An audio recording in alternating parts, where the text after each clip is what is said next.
ലോകരാഷ്ട്രങ്ങൾക്കിടയിൽ നടക്കുന്ന സംഘർഷങ്ങൾ ഒരു ഭാഗത്തു നിന്നും അവസാനിപ്പിക്കാൻ നോക്കുമ്പോൾ മറ്റൊരു ഭാഗത്തു നിന്ന് യുദ്ധഭീതികൾ ഉയരുകയാണ്.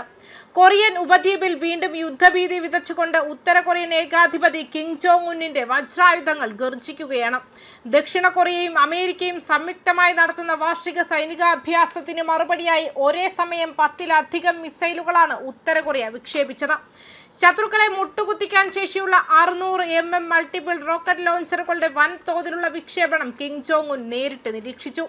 ഇത് കേവലം ഒരു പരീക്ഷണമല്ലെന്നും തങ്ങളുടെ ആണവായുധങ്ങളുടെ പ്രഹരശേഷി ലോകത്തിന് കാണിച്ചു കൊടുക്കാനുള്ള മുന്നറിയിപ്പാണെന്നും ഉത്തര കൊറിയ പ്രഖ്യാപിച്ചു കഴിഞ്ഞു. തലസ്ഥാനമായ ഉത്തര കൊറിയയുടെ സമീപത്തു നിന്നാണ് മിസൈലുകൾ ആകാശത്തേക്ക് കുതിച്ചുയർന്നത്. കൊറിയയുടെ കിഴക്കൻ കടലിലെ ലക്ഷ്യസ്ഥാനങ്ങളിൽ 100% കൃത്യതയോടെ ഇവ പതിച്ചുവെന്ന് ഉത്തര കൊറിയൻ വാർത്താ ഏജൻസിയായ KCNA റിപ്പോർട്ട് ചെയ്തു.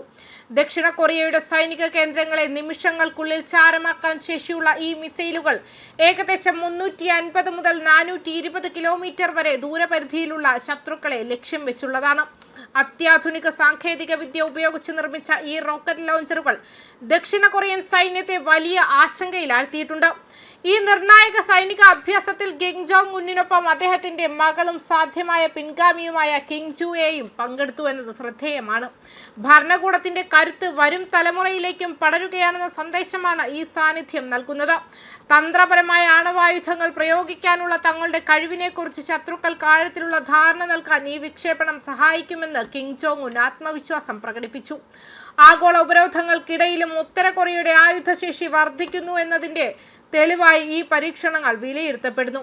അമേരിക്കയും ദക്ഷിണ കൊറിയയും നടത്തുന്ന അഭ്യാസങ്ങൾ വെറും പരിശീലനമല്ലെന്നും അത് ഉത്തര കൊറിയയെ ലക്ഷ്യം വെച്ചുള്ള ആക്രമണോത്സുകമായ യുദ്ധ പരിശീലനമാണെന്നുമാണ് ഉത്തര കൊറിയയുടെ നിലപാട്. കിം ജോങ് ഉന്നിന്റെ സഹോദരി കിം യോ ജോങ് ഈ അഭ്യാസങ്ങളെ രൂക്ഷമായി വിമർശിച്ചു. മേഖലയിലെ സമാധാനം തകർക്കുന്നത് അമേരിക്കയും ദക്ഷിണ കൊറിയയുമാണ്. ഇതിന് തക്കതായ തിരിച്ചടി നൽകുമെന്നും അവർ മുന്നറിയിപ്പ് നൽകി. എന്നാൽ ഈ അഭ്യാസങ്ങൾ പ്രതിരോധപരമായ സന്നദ്ധത ഉറപ്പാക്കാൻ മാത്രമാണെന്ന് അമേരിക്കയും ദക്ഷിണ കൊറിയയും ആവർത്തിച്ച് വ്യക്തമാക്കുന്നു. 2 പതിറ്റാണ്ടിലേറെയായി ഉത്തര കൊറിയ തങ്ങളുടെ മിസൈൽ സാങ്കേതിക വിദ്യ വികസിപ്പിക്കുന്നതിൽ അത്ഭുതകരമായ മുന്നേറ്റം നടത്തിയിട്ടുണ്ട്. വിവിധതരം ബാലിസ്റ്റിക് ക്രൂയിസ് മിസൈലുകൾ വിജയകരമായി പരീക്ഷിച്ച അവർ ഇപ്പോൾ ആണവായുധങ്ങൾ വിതരണം ചെയ്യാനുള്ള ശേഷിയും കൈവരിച്ചതായി കരുതപ്പെടുന്നു. ഐക്യരാഷ്ട്രസഭയുടെ സുരക്ഷാ കൗൺസിൽ 2006 മുതൽ കടുത്ത സാമ്പത്തിക വ്യാപാര ഉപരോധങ്ങൾ ഏർപ്പെടുത്തിയിട്ടുണ്ടെങ്കിലും ആയുധ നിർമ്മാണത്തിൽ നിന്നും പിന്മാറാൻ കിം ജോങ് ഉൻ തയ്യാറായിട്ടില്ല. അന്താരാഷ്ട്ര സമൂഹത്തിന്റെ സമ്മർദ്ദങ്ങൾക്കിടയിലും തങ്ങളുടെ പ്രതിരോധ ശേഷി വർദ്ധിപ്പിക്കുന്നത് രാജ്യം തുടരുകയാണ്. ലോകരാഷ്ട്രങ്ങൾ ഈ സംഘർഷം പരിഹരിക്കാൻ ഇടപെടലുകൾ നടത്തുമ്പോഴും ആയുധങ്ങളുടെ മുഴക്കം നിലയ്ക്കാത്ത ഉത്തര കൊറിയ ലോകത്തിനെന്നും ഒരു ചോദ്യചിഹ്നമായി തുടരുന്നു.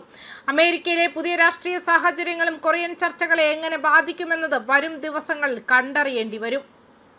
ന്യൂസ് ഡെസ്ക് കർമ്മ ന്യൂസ്.